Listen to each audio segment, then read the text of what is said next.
Bom dia, pessoal.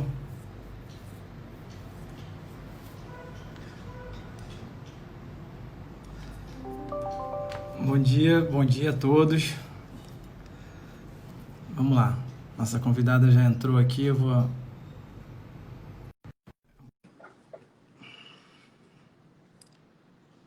Vamos entrando, vamos entrando.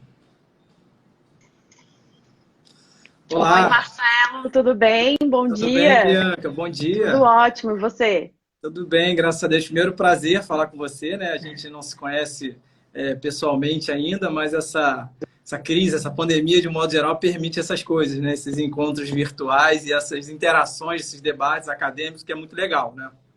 Sim, Então, são os assim, benefícios desse momento, né?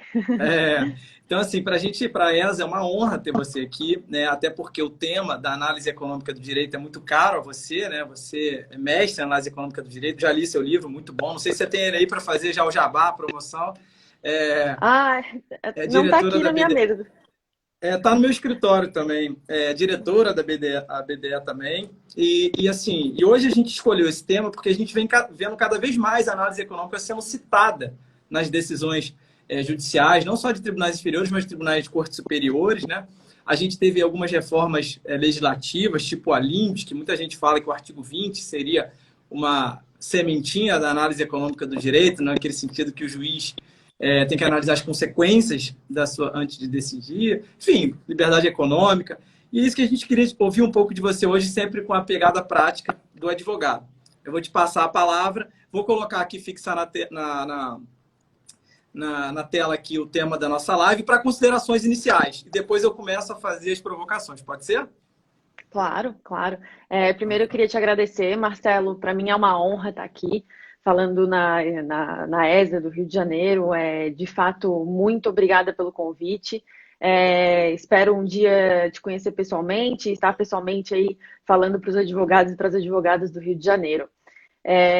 O tema da Marcelo, tá tudo bem aí? Voltei.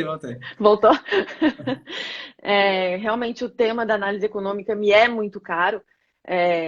Na verdade, eu costumo brincar que quem não conhece tem que tomar cuidado porque vai se apaixonar. Né? Não é um amor à primeira vista, não é um amor à primeira vista, mas depois que você entende, depois que você estuda, não tem como você não gostar, não tem como você se apaixonar, porque você se vê fazendo as coisas na prática e você encontra explicações teóricas da neurociência, da psicologia para aquilo que nós, advogados, fazemos no dia a dia.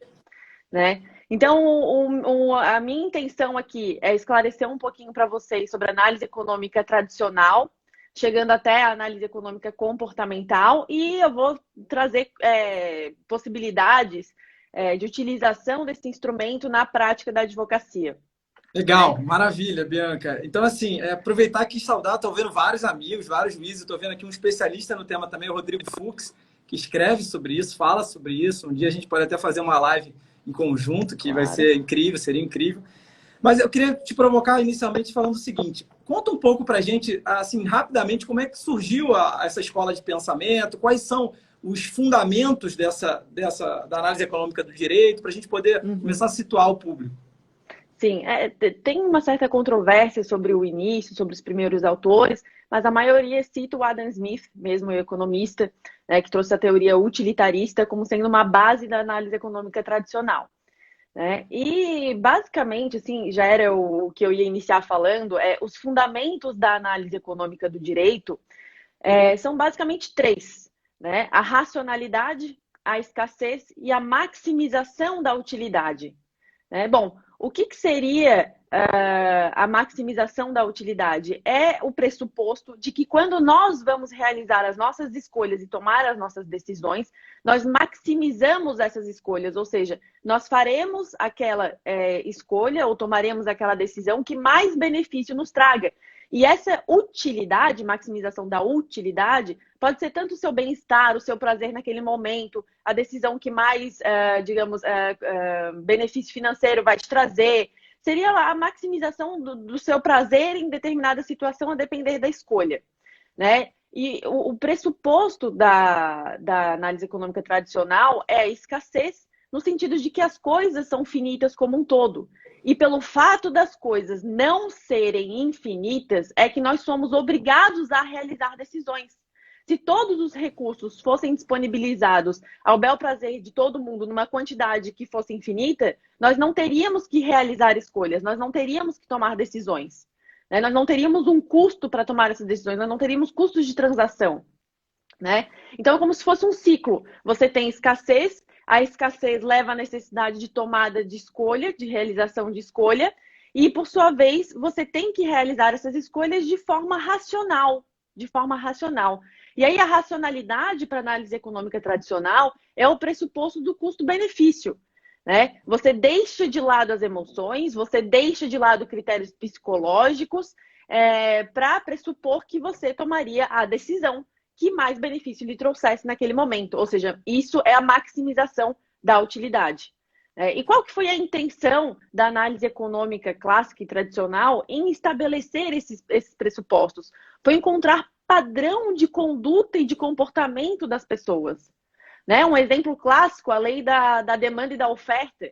Isso é baseado em análise econômica tradicional. Né? Então, o fato é que você deixa de lado fatores emocionais.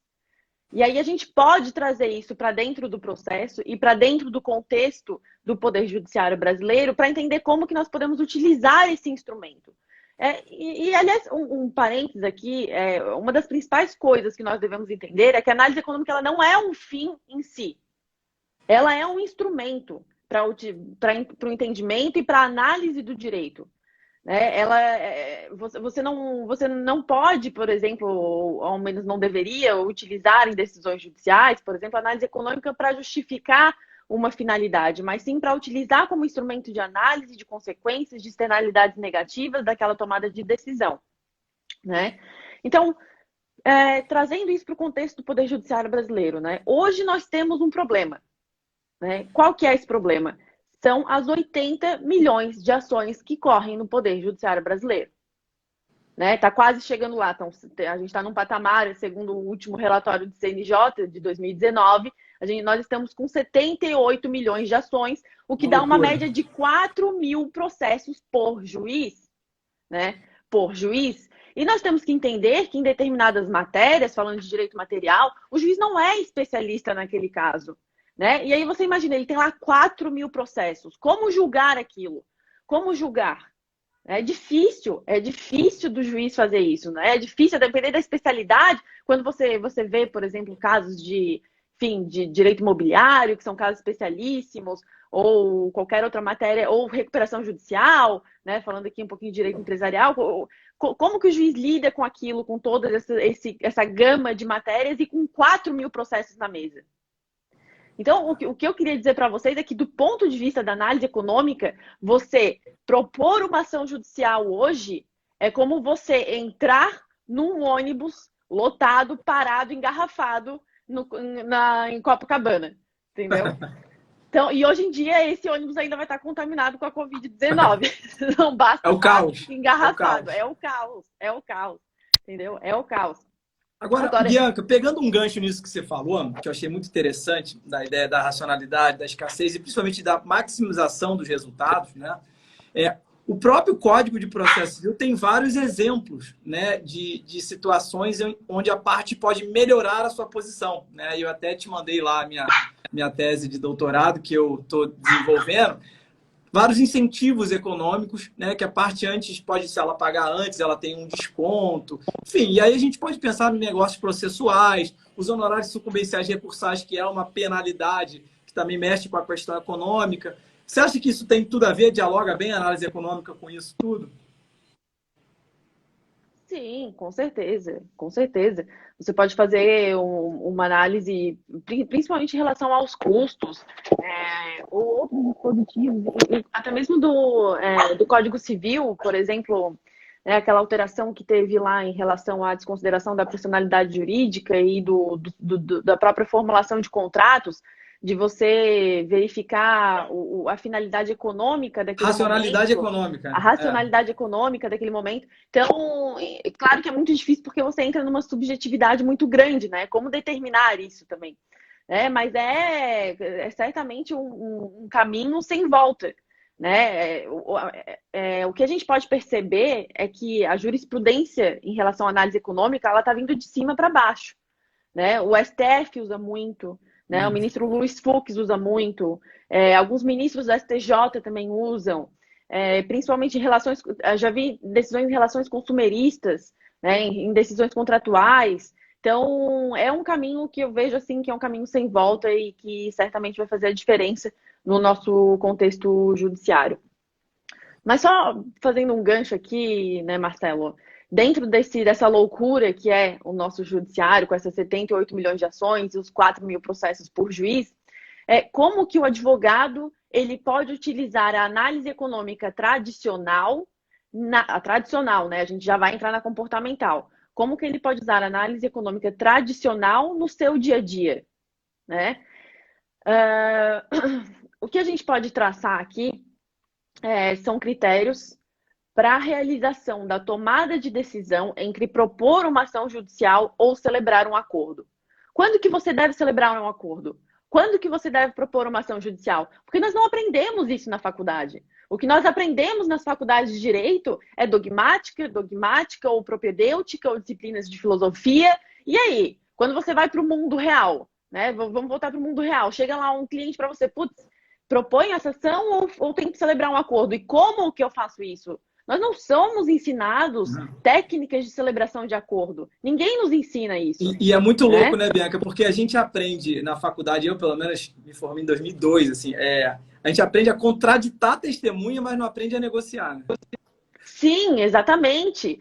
Ou seja, as próprias faculdades de direito, elas já estão voltadas ao quê? Propõe uma ação judicial, propõe uma ação judicial. Então, eu faço a pergunta para ti e para quem está nos ouvindo aqui, né? Você é contratado para, entre aspas, né, entrar com uma ação no judiciário ou você é contratado para resolver o conflito do seu cliente? Você é contratado para resolver o conflito do seu cliente, né? Então, isso não necessariamente vai conduzir à propositura de ação. E é isso que você tem que entender para determinar quando que você faz uma coisa ou quando que você faz outra. E aí a análise econômica ela te ajuda nesse sentido, te traz 3 critérios para essa tomada de decisão. E quais são esses critérios? Primeiro, a probabilidade de êxito naquela ação. Se você vai ganhar ou se você vai perder, quais são as suas chances de sucesso naquela ação. Esse é o primeiro critério. Né? O benefício esperado, caso você proponha essa ação, quanto que meu cliente vai ganhar, já descontados os honorários, já descontados os custos processuais nessa ação, qual é o benefício esperado com essa ação, né? E os custos que ele vai ter, desde honorários contratuais, desde possíveis honorários sucumbenciais, o custo dessa ação como um todo. E aí a análise econômica traz, entre aspas, uma formulazinha, que é a seguinte, né? Vamos supor que você tem 80% de chance de ganhar essa ação, tá? O seu benefício esperado é 100 mil reais e você tem custas de 2 mil reais, tá? Então você pegaria o 80% de chance, multiplicaria pelo benefício esperado, ou seja, 100 mil reais, que dá 80 mil reais, e diminuiria os custos, ou seja, 78 mil reais. Essa seria a oferta mínima que o seu cliente, como possível autor daquela ação, aceitaria para fins de celebração de acordo. Então, o réu tem que vir e oferecer, no mínimo, 78 mil reais para você celebrar esse acordo. Essa é a oferta mínima. Tá? E aí, como que o réu calcula, o potencial réu calcula a sua oferta máxima? Da mesma forma, né? Pega a probabilidade de êxito daquela ação, o prejuízo, daí não benefício, né? O prejuízo esperado, só que você vai somar as custas, porque é um gasto. Então, você vai pegar, vamos supor que o réu acredite que o autor tem 50% de chance de êxito nesse exemplo que a gente está dando. Então, você tem 100 mil reais de prejuízo esperado, vamos supor que seja dando material, é uma coisa simples de determinar. E aí, você multiplica por 50%, que dá 50 mil. E vamos supor que ele tenha gastos de custas de 5 mil reais. E aí, você soma 55. Então, dá 50 mais 55. Veja que nesse exemplo que eu estou te dando, e aí você encontra o quê? A oferta máxima. Esse é o máximo que o réu vai oferecer para o autor para fim de celebração de acordo. Veja que a oferta máxima ficou aquém da oferta mínima. o autor está esperando, para eventual celebração de acordo, R$ 78 mil. O réu está esperando R$ 55 mil. É o máximo que ele vai oferecer. Então, não vai ter acordo nesse caso. Né? Segundo a análise econômica tradicional, nesse caso, você não teria a celebração de acordo, porque a oferta máxima ficou aquém da oferta mínima. Né? Então, só que aí você começa a entender que nós temos problemas em relação a essa fórmula. Né? Isso por conta do nosso sistema. Primeiro problema, eu não consigo determinar, assim, de forma, né, exata, a minha probabilidade de êxito.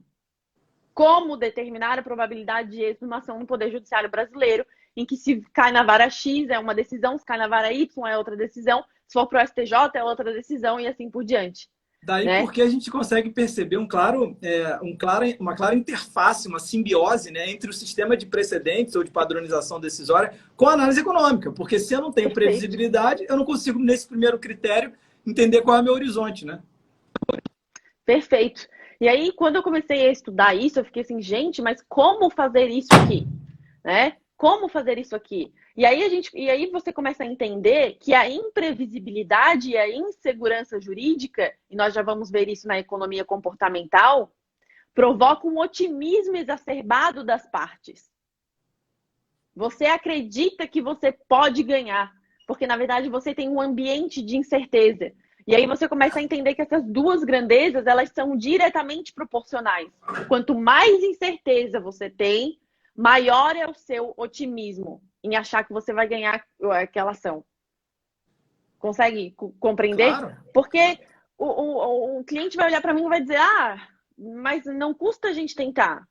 Né? Não custa a gente tentar. Eu soube que o juiz Y lá deu a decisão para o meu vizinho nesse sentido.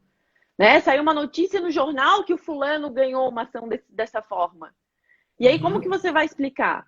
Né? Ou você vai pensar, bom, eu posso reverter isso no tribunal ou no STJ. E aí esse ambiente de incerteza fomenta a litigância, justamente por provocar, segundo a neurociência e a psicologia, um otimismo nas pessoas. O ministro Fux, ele tem uma passagem muito interessante nas aulas lá da UERJ.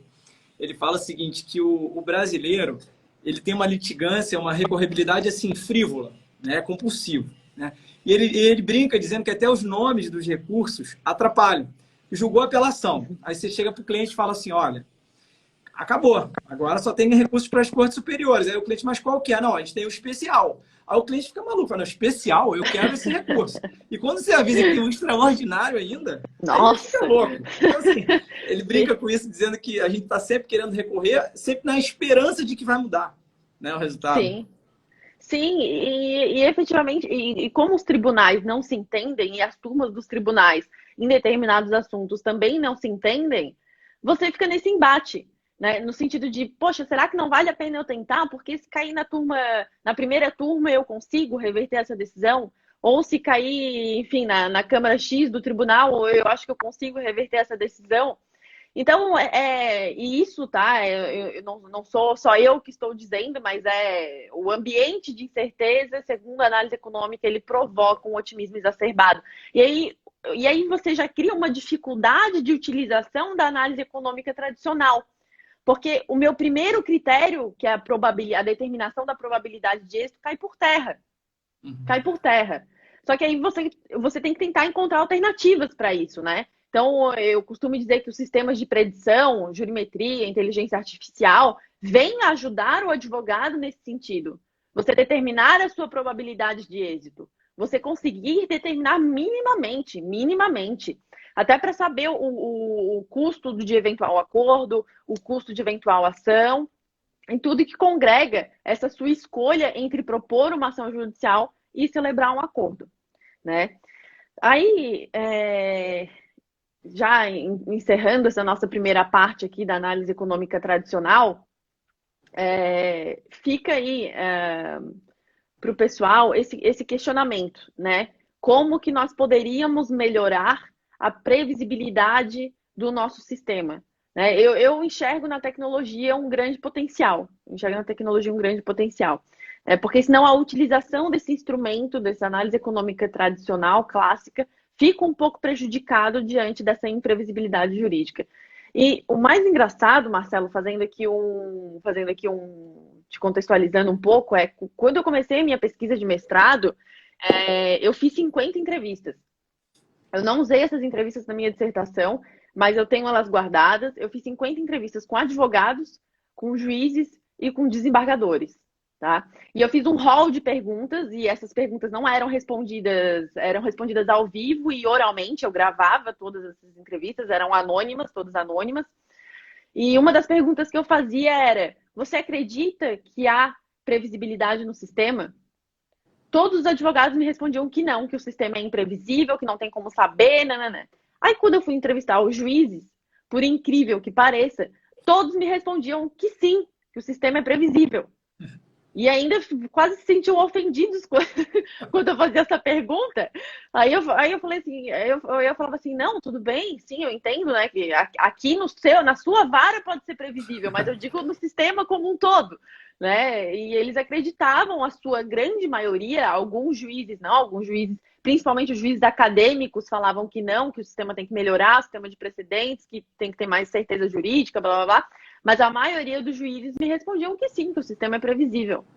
Ou seja, aí eu consegui perceber basicamente um viés cognitivo, que a gente já vai tratar disso, de uma cegueira deliberada. Cada um olha para sua casinha e para sua grama. Ninguém olha para o vizinho, né? Então todos os advogados acreditavam que há imprevisibilidade, como de fato a gente sabe que há, mas a maioria dos juízes não via isso, não enxergava isso. Provavelmente porque não trabalha com o sistema como a gente trabalha, né? Esse ponto é muito importante, você tocou da previsibilidade, que realmente, se a gente quer um código que lá no 926 diz que a jurisprudência tem que ser estável, íntegra e coerente, né? Cria um rol, vamos chamar assim, de precedentes. Eu não vou entrar nesse mérito, que tem muita gente que diz que as súmulas não são precedentes e tal. Mas se isso não é respeitado pelos próprios juízes, aí você, para o advogado, de um modo geral, para o jurisdicionado, você não tem esse norte interpretativo, esse horizonte, para você chegar nesse critério da probabilidade. Eu não sei quanto eu vou ganhar e se eu vou ganhar. Então, isso dificulta. Né? E aí, fazendo já uma transição, Bianca, para a questão da economia comportamental, que me parece que foi uma evolução natural, né? Porque começou-se a perceber que as pessoas não são 100% racionais todo momento. Né? E eu vou te dar um exemplo concreto, e depois eu vou te passar a palavra. Eu tenho um caso, um cliente, que a gente tinha que indicar lá um bem a penhora, garantir a execução, e ele tinha dois bens. Um de valor muito maior e um outro de um valor menor que seria suficiente, né, para garantir lá a execução. Eu falei, olha, vamos indicar esse menor, né, para você não ficar exposto aí e tal. Não, ele ama o bem, então ele não quer nem dar em garantia o bem. Então ele quer fazer um acordo dando o maior bem em garantia, se ele tem um menor que já cobriria a execução. Então, é lógico isso? É racional isso? Isso não é racional. Se a gente for tentar entender isso, a gente não entende. Aí acho que a economia comportamental ajuda. E é sobre tudo isso que eu queria te ouvir também um pouco. Sim, com certeza. Vamos começar então sobre a economia comportamental. Só um parênteses que eu queria fazer aqui antes, Marcelo, que o pessoal está comentando ali, a Idalice está falando que o cliente não procura para negociação. Mas é aquela pergunta que eu fiz, né? Você é procurado para propor uma ação judicial ou para resolver o conflito do seu cliente? É essa a meta que você, como advogado, tem que ter em mente, né? Eu posso ser procurado para propor uma ação judicial, mas eu tenho que tentar oferecer para o meu cliente uma resolução de conflito, do conflito mais eficiente.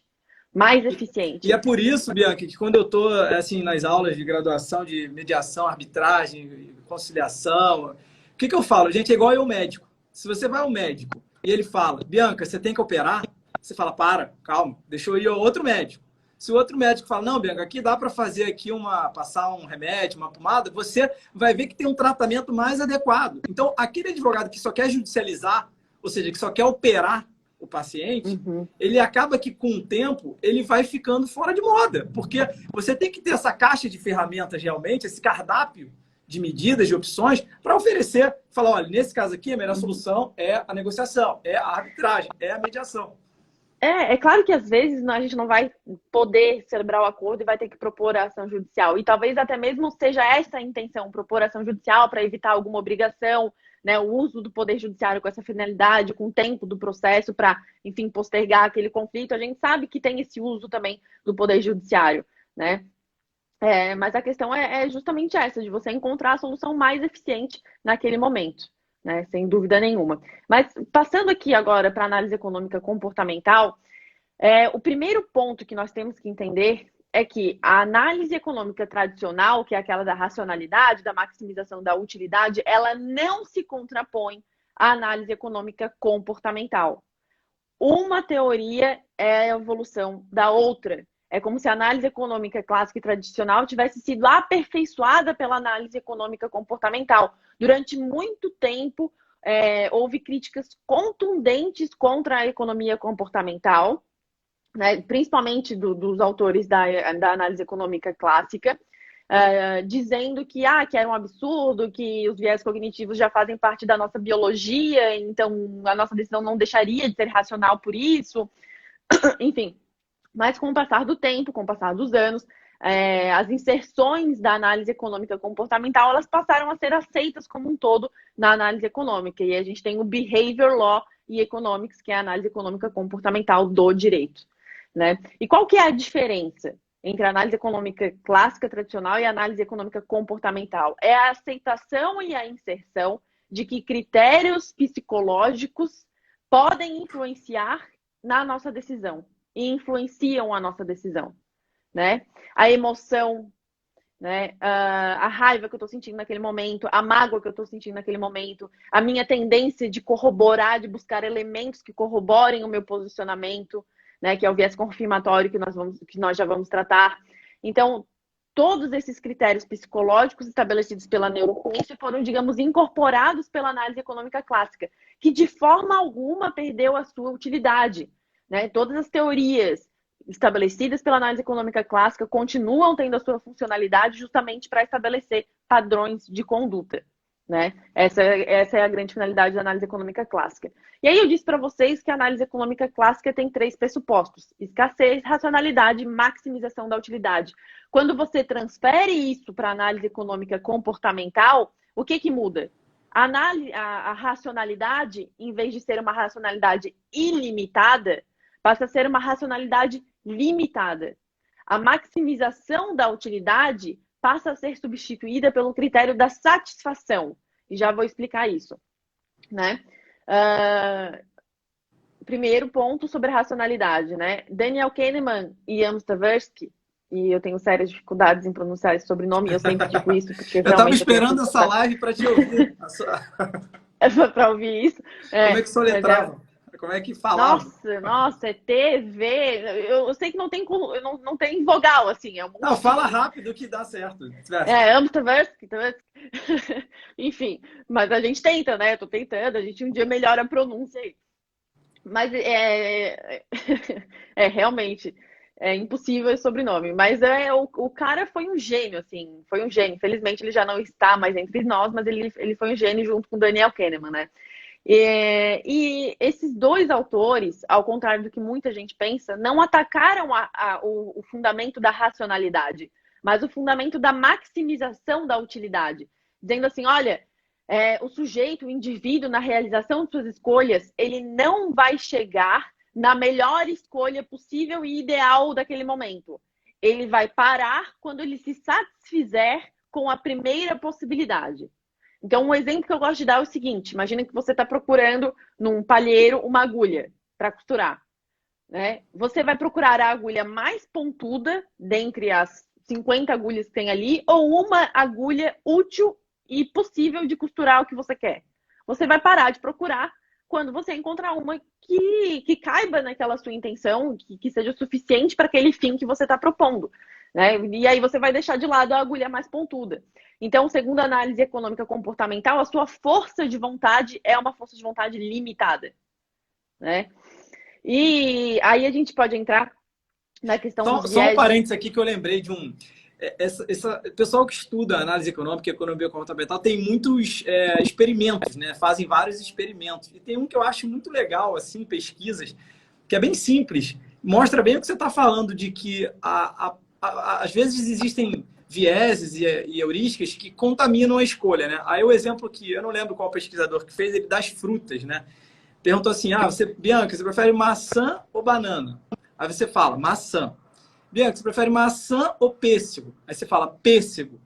Então, na comparação de pêssego com banana, é óbvio que você vai preferir pêssego, por uma lógica. Uhum. Mas aí você fala, não, eu tô com vontade de comer banana. E aí você vai escolher a banana. Então, a racionalidade mostra que a racionalidade do indivíduo, ainda que tenha uma lógica, ela não é absoluta. Né? Então, a Sim. gente não pode seguir isso. Essa é a questão das preferências, né? Que, segundo a análise econômica clássica, as nossas preferências seriam estáveis. Então, se eu prefiro A B, necessariamente eu preferiria B a C. Né? Então, segundo daí a análise econômica comportamental, isso não é sempre verdadeiro, justamente pela questão que você está falando. Né? Às vezes eu não estou com vontade, às vezes é a minha preferência naquele momento e pronto, eu mudei e não é estável todo o tempo. Né? E aí a gente tem, justamente como você falou, a questão das heurísticas e dos viés cognitivos. O que é isso? O que são as heurísticas e os viés cognitivos? É o primeiro ponto que a gente precisa entender. Né? São atalhos mentais que o nosso cérebro utiliza para a realização de escolhas com a finalidade de economizar energia. Tá? Não quer dizer, e pelo contrário, quando você toma uma decisão com a utilização de viés de heurísticas cognitivas, que é algo inconsciente, que a sua decisão vai estar errada. Pelo contrário, é uma forma do seu cérebro de automatizar decisões que você já tomou em diversos momentos da sua vida, por exemplo, né? E aí o seu cérebro faz associações, aí lembrando já da heurística da disponibilidade, que a gente pode falar, para a realização daquela escolha. Como é que você divide, Bianca, a heurística e viés? Essa é uma dúvida que eu tenho mesmo. Assim, qual que é porque a gente normalmente trata em blocos, são atalhos mentais, mas tem alguma especificidade entre heurísticas e vieses? Alguns autores dizem que sim, mas a diferença que eu encontrei assim foi basicamente dizendo que o viés seria um caminho e a heurística é algo inerente ao ser humano, algo nesse sentido, mas no final das contas são atalhos mentais como um todo, sabe? Mas a única, eu até coloquei isso numa nota de rodapé no meu livro, mas a principal diferença é que você que, segundo os autores falam, heurística é algo inerente a nós. Enfim, mas eu achei meio confuso, porque o viés cognitivo também então, mas o viés seria basicamente um caminho, e aí você encontra os vieses você consegue determinar viés cognitivos fazendo pesquisas empíricas e tudo mais, e a heurística já seria algo que nós praticaríamos por si. Foi basicamente isso que eu entendi. Mas, no final das contas, são atalhos cognitivos como um todo e que o nosso cérebro utiliza para economizar energia. E aí a gente traz aqui a diferença entre o sistema cognitivo 1 e 2. Isso é muito importante e bacana de entender. Né? Segundo Daniel Kahneman, nós teríamos dois sistemas cognitivos para a realização de escolhas. O sistema cognitivo 1 e 2. O sistema cognitivo 1 é o sistema rápido, automático, e é onde estão alocadas as heurísticas e os viés cognitivos. Tá? Então, nós utilizamos esse sistema 1 em 95% das nossas decisões. E nós só utilizamos o sistema 2, que é um sistema devagar, preguiçoso, só que muito mais confiável do que o sistema 1. Por quê? Porque é o sistema 2 que nós utilizaríamos, por exemplo, para construir um foguete, para construir um carro, para construir uma bicicleta. Então, é o sistema que demanda o quê? Você parar, dar 55 passos para trás e começar a colocar no papel, né? A fazer cálculo matemático, enfim, fazer uma tabela de custo-benefício, né? Então, quando você para analisar essa decisão, não necessariamente matemática, mas você escreve, você toma com mais cuidado. Então, quando você reflete mais. Só que o nosso cérebro, ele não quer gastar energia. Então, ele criou, e isso é inerente ao ser humano, né? A neurociência explica, associações e diversas associações para você conseguir tomar decisões de forma mais rápida, né? O Felipe está trazendo uma diferença para a gente de heurísticas e de viés cognitivos. Viés são erros sistemáticos existentes nesse caminho encurtados. A questão é que eu acho difícil a gente falar de erros, porque não necessariamente o viés vai conduzir a um erro. você pode tomar decisões acertadas com erro, mas de fato é possível de você tomar e realizar escolhas equivocadas quando você está pautando a sua decisão em algum atalho cognitivo. Deixar um Mas, abraço aqui, aproveitar para o Felipe aqui, porque o Felipe foi meu estagiário e hoje é um grande processualista. Não sei se você conhece ele. pessoalmente, não. Tá fazendo doutorado lá em Curitiba, em Paraná, né, com o Talamine. Enfim, então deixar um abraço para ele. Bacana, bacana. Obrigada, Felipe, por estar aí assistindo a gente, né? Mas só voltando aqui, então, Marcelo, então, diferenciando o sistema cognitivo 1 e 2, 95% das nossas decisões estão no sistema 1, 5% das nossas decisões estão no sistema 2. Tá? Então, eu vou dar um exemplo prático. Você vai comprar um carro. Você escolhe o carro porque ele é mais bonito, porque ele aparenta ser melhor fisicamente falando, é um carro mais esportivo, tem aparência esportiva. Ou você compra um carro porque ele tem 240 cavalos e porque ele tem um motor melhor, porque ele tem freio a disco, porque ele é o carro mais seguro do momento. Enfim, quais são os critérios que você usa para escolher um carro? Né? Às vezes você vai dizer, Bianca, eu escolho o carro mais bonito, eu escolho o carro que tem o melhor motor. Mas será mesmo? Será mesmo que quando você me diz assim, eu escolhi esse carro, porque ele tem um motor 2.0, não gasta energia, não sei o que, economiza gasolina, ou você comprou porque ele é mais bonito? Né? Às vezes nós justificamos as nossas decisões com algo que seria racional, o melhor motor, mais seguro, econômico, né? Só para dizer, na verdade eu escolhi esse carro porque ele é mais bonito e pronto. Né, no final das contas. Então, é racional você escolher o carro por ele ser mais bonito ou porque ele é melhor? A análise econômica tradicional, ela vai, segundo a análise econômica tradicional, você teria que escolher o carro que mais custo-benefício lhe trouxesse. E aí não está incluído a boniteza do... Não está necessariamente incluída a boniteza do carro, mas aí às vezes nós utilizamos critérios mecânicos, né, de motor e tudo mais, só para justificar aquela decisão, mas no fundo a gente escolheu porque seria o carro mais bonito. Enfim, é só um exemplinho que eu posso trazer para vocês. E trazendo para o contexto do Poder Judiciário brasileiro, né, que é o principal ponto aqui, como que a análise econômica comportamental trabalha e pode ser utilizada? O primeiro ponto que a gente tem que dizer e deixar claro para o pessoal é que nós precisamos tomar consciência da existência das heurísticas e dos viés cognitivos. E para que isso? Para que quando nós estivermos atuando, seja em negociações, seja no contexto do processo, em instrução, né, em falando com o juiz, com o desembargador, para que a gente possa entender como que acontece o processo de realização de escolha dessas pessoas. Né? Como que o juiz decide? Como que o desembargador decide? Como que o advogado da outra parte está pensando? Né? E os critérios psicológicos te ajudam a entender tudo isso. Né? Então, partindo primeiro dos critérios, né, de racionalidade limitada, portanto, de força de vontade limitada e da não maximização da utilidade, que são critérios da análise econômica tradicional, o primeiro viés que eu queria tratar aqui com vocês é o viés confirmatório. O que é o viés confirmatório? E que esse é um dos mais fáceis de você conseguir enxergar na atuação, seja de juiz, seja de advogado, seja de promotor. O que é? É a tendência das pessoas de buscarem informações que corroborem a sua prévia crença e a sua decisão, e a sua prévia decisão. Ou seja, o que isso quer dizer? Primeiro eu tomo a decisão e depois eu busco elementos dentro do processo ou dentro daquele contexto fático que corroborem a minha decisão. Né?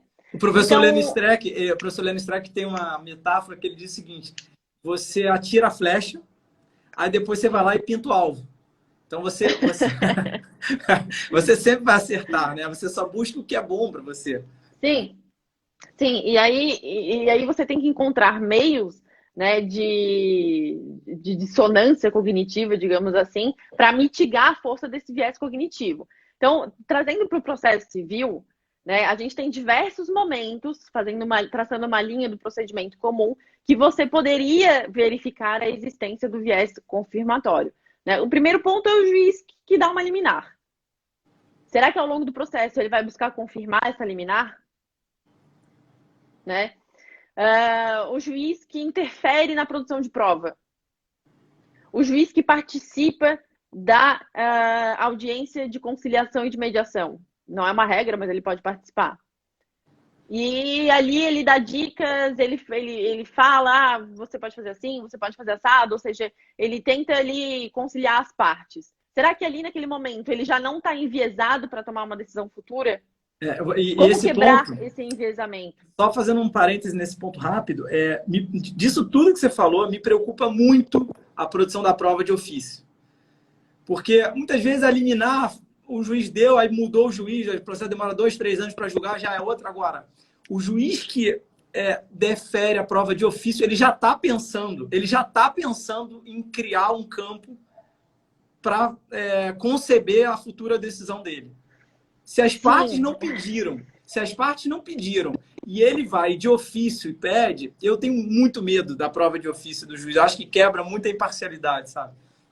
Sim.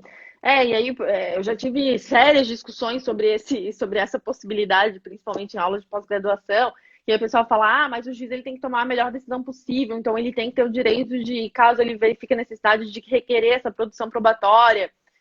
Aí eu te confesso que nesse ponto eu acho perigoso, mas eu não consigo ainda chegar numa conclusão. É difícil, assim. No processo penal eu não tenho a menor dúvida de que o juiz não deveria se meter. Sim. Menor dúvida. No processo civil eu confesso que eu fico um pouco em dúvida em relação a essa possibilidade. Eu tendo a dizer que é perigoso, que é possível que o juiz ali já tenha tomado um posicionamento, né? E aí você consegue verificar no próprio pedido de prova que ele está fazendo. Porque se a gente for analisar, hoje é texto do CPC, o juiz pode, de ofício. Então a gente aqui não vai discutir se o juiz pode ou não pode, tá claro. O problema aí entra uma outra discussão que daria para uma outra live sobre privatismo e publicismo, né? Qual é o papel do juiz no processo? O processo é garantia para as partes ou é para um método do juiz, enfim, viabilizar a jurisdição? Então, me parece assim, eu não tenho dúvidas que a prova de ofício e essa ideia de descobrir verdade, que não existe verdade, existe tentativa de provações das alegações que foram feitas, né? Então, é uma outra história. Processo, e no processo, às vezes nem foi aquilo que aconteceu. Exatamente. Esse negócio aí de verdade real, pelo amor de Deus, é uma falácia, né? Falácia. É o que está no processo, é o que está na ação.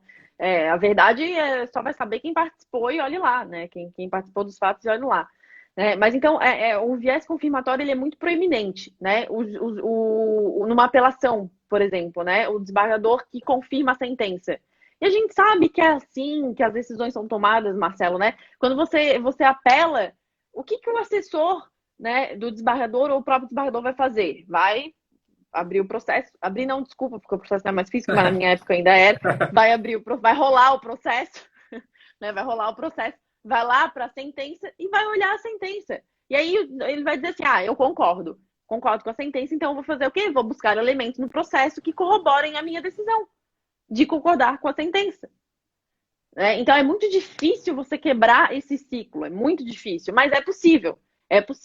Aí você tem que conseguir trazer elementos na sua peça, você tem que, enfim, né, entregar os memoriais, se utilizar de videozinhos na peça, para tentar quebrar esse ciclo de viés confirmatório, de você ficar confirmando a sua crença e só buscando elementos e não analisar todo o contexto, né? Mas isso do ponto de vista da magistratura, né? Do ponto de vista do advogado, como que o viés confirmatório pode ser prejudicial? Chega um cliente para você, ele conta uma história e é a parte dele, né? É a visão dele, do seu cliente que ele está contando. E aí ele fala, bom, é isso que aconteceu, o fulano fez aquilo outro, então eu quero, enfim, encerrar a sociedade nesse caso, eu quero processar, né? E aí você ouviu esse lado da história. A sua tendência qual que é? A sua tendência é confirmar aquilo, buscar elementos, provas que corroborem aquilo que o seu cliente está contando para você. Normal. Nada mais normal. Você é pago para isso, inclusive, né? Mas, do ponto de vista da eficiência da resolução do conflito, nós, como advogados, temos que ter cuidado nisso. Porque, às vezes, o advogado da outra parte vai buscar a realização de um acordo, seja no processo ou fora dele, que talvez você esteja cego para aquela outra visão. E aí você pode deixar de ceder em momentos que você poderia ceder, porque a outra parte tem razão nesse ponto, E aí você não cede porque você está naquela de confirmar aquilo que o seu cliente está dizendo. Né? Então, qual que é a solução para isso? Duvide das suas crenças. Duvide das pressuposições que você faz, sejam fáticas ou sejam jurídicas. Duvide, tragam a dúvida para dentro da sua decisão.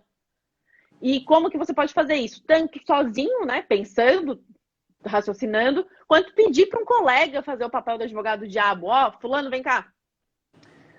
Só é difícil fazer isso com o estagiário, porque às vezes o estagiário não vai querer te contrariar, né? Não, agora é um pouco engraçado, a gente faz isso na academia, né? Você escreve a sua dissertação, você manda para alguém e fala, cara, critica. Às vezes eu estou enviesado aqui com uma ideia, me ajuda, vamos trocar, né? Isso acontece. Sim, tanto na academia quanto no dia a dia do advogado, né? Você tem que isso justamente para não ter essa, digamos, você quer que alguém seja duro contigo.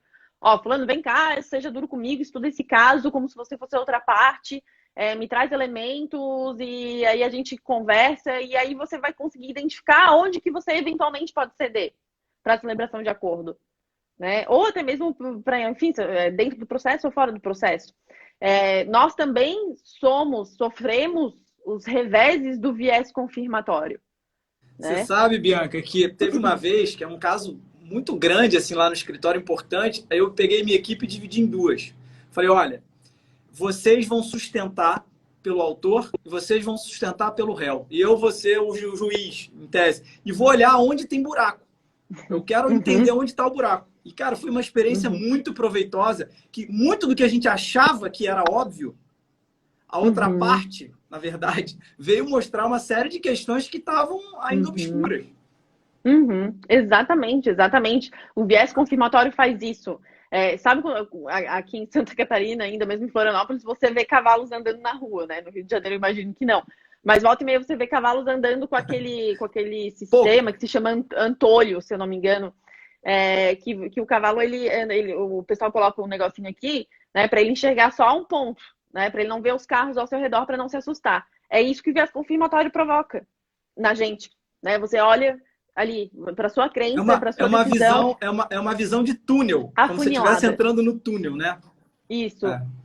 É uma visão afunilada, né? E um outro contexto que é muito interessante aqui, principalmente para o pessoal da advocacia, é aquilo que os autores comportamentais, uma teoria do Daniel Kahneman e do Amos Tversky, que ele trata sobre a Prospect Theory, né? A Prospect Theory ou a teoria da perspectiva, que basicamente se refere à heurística da ancoragem. O que é essa heurística da ancoragem?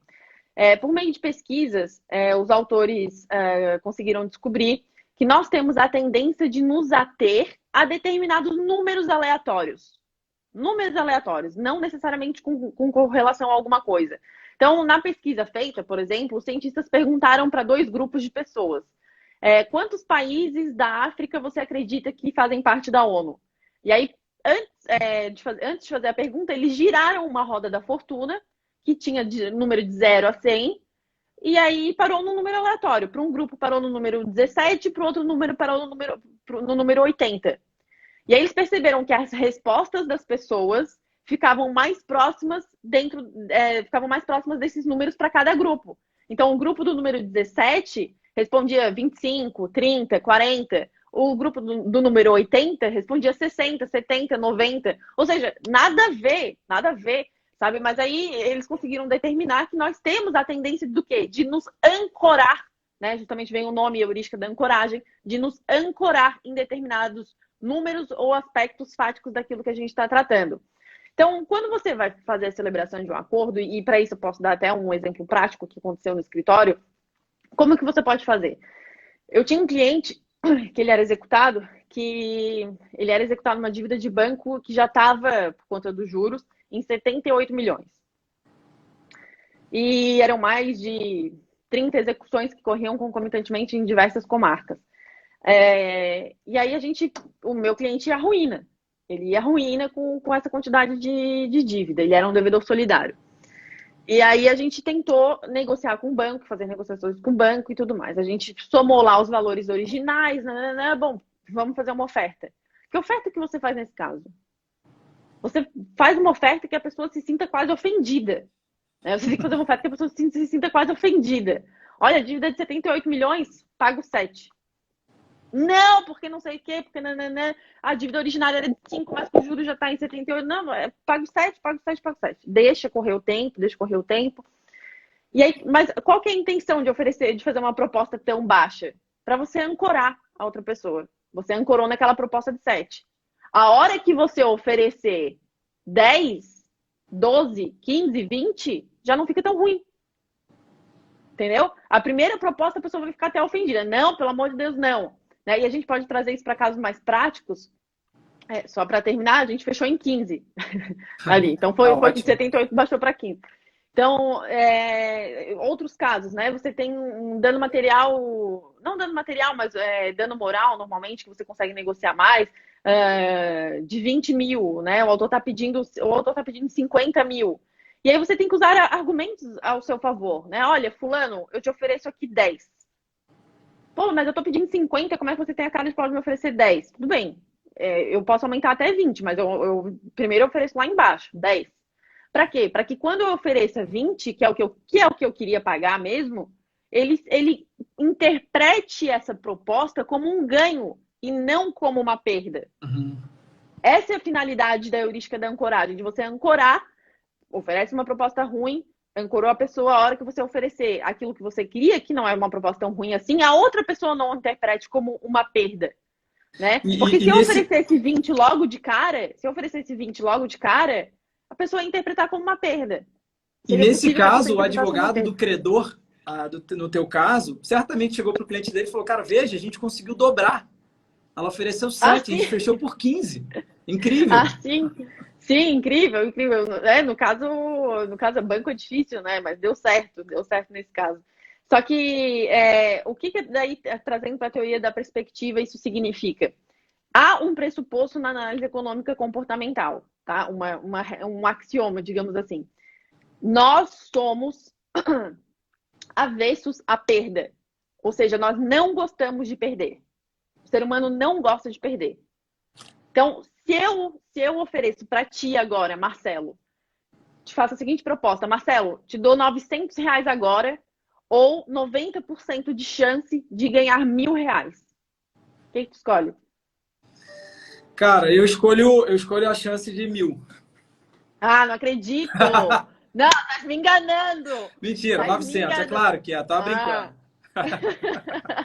Não, podia ser, né? Não. Mas aí tu acabou com o que eu ia dizer aqui. Não, claro, tô brincando. Não, tô brincando. Mas tem pessoas que escolhem mesmo 90% de chance de ganhar R$1.000, mas a grande maioria, tá? A grande maioria não gosta de arriscar.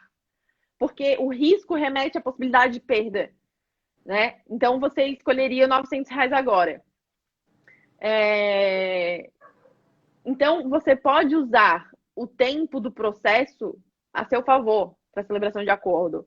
Olha, fulano, eu te ofereço tanto agora, nesse momento. Senão eu vou postergar essa coisa durante 15 anos seguidos e lá na frente tudo bem, você pode até ganhar mais, mas vai valer a pena você esperar 15 anos para obter um benefício, para obter o que você quer?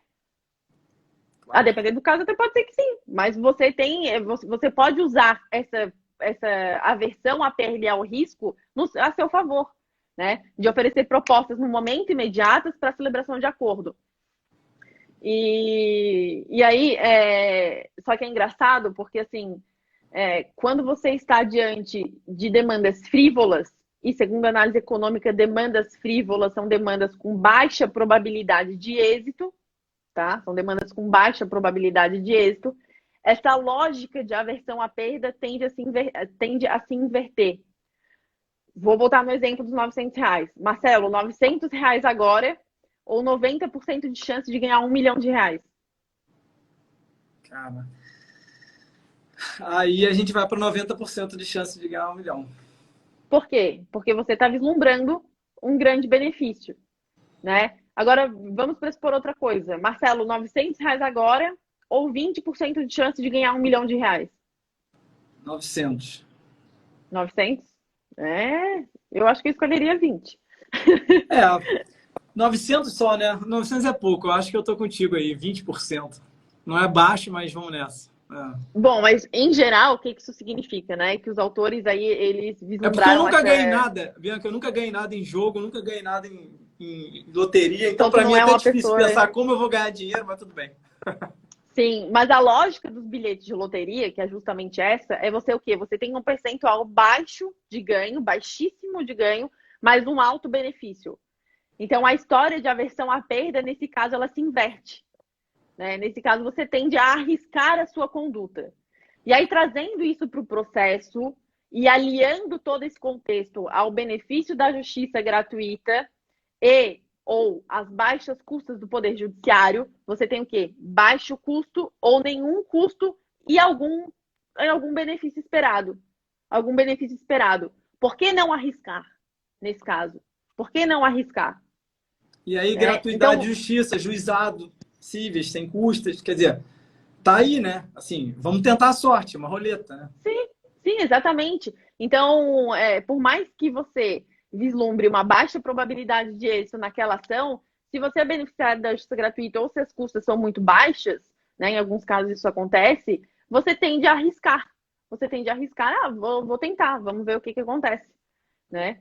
E aí isso a economia comportamental explica justamente como essa inversão, né, dessa nossa aversão à perda. Nesse caso, nós buscaríamos arriscar a prática dessa conduta, né? Porque você tem baixa probabilidade de êxito, mas nenhum custo e um benefício vislumbrado à frente, né? E é isso que a gente vê na prática e é isso que a análise econômica explica.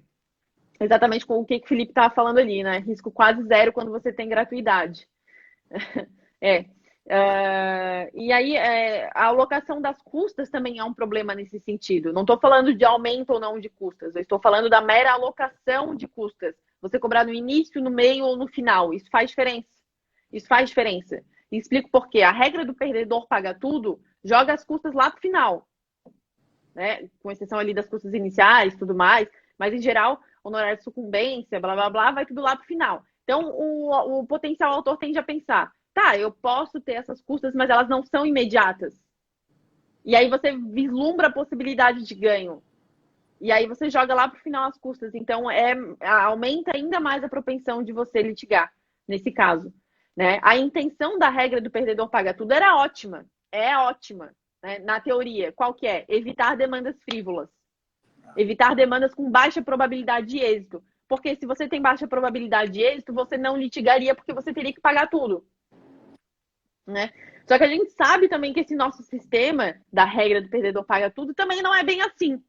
Também não é bem assim. Nunca vi, você não vê o autor, enfim, pagando efetivamente todas as custas. Paga os honorários, paga as custas iniciais e é basicamente custas pré-determinadas já, né? Bianca, a gente tem 1 minuto e meio. Eu vou deixar aqui, saudar aqui o pessoal que entrou, minha esposa que entrou aqui, Fabiana e tal, e dizer que foi um prazer falar contigo, aprendi muito, tá? Você passeou pela análise econômica do direito, pela economia comportamental. Vamos combinar outras lives e, enfim, palavra é sua para considerações finais. Obrigada, Marcelo. Se me deixar aqui, eu fico falando o tempo inteiro de economia comportamental e não acabo nunca. Né? Eu até tinha separado outros vieses e heurísticas aqui para a gente falar, o viés do otimismo, a heurística da emoção, do afeto. Por exemplo, como pedido de desculpa pode influenciar a celebração de acordo, os autores conseguiram determinar isso, que é muito legal, mas a gente deixa isso para um outro momento. Então, te agradeço pelo convite, agradeço a EDA do Rio de Janeiro também, parabéns pelo projeto de vocês e contem comigo, fico à disposição, quem quiser tirar dúvida também, só chamar. E obrigada mesmo, Marcelo, obrigada mesmo. Obrigado, Bianca. A live vai ficar salva no IGTV, tá? Depois, se quiser, enfim, acessar, compartilhar. E vamos combinar, sim, outras lives sobre esse tema que é fascinante, tá bom? Beijo, Com certeza. cuidem-se, obrigado. Obrigada, Tchau, tchau. Marcelo. Tchau, tchau.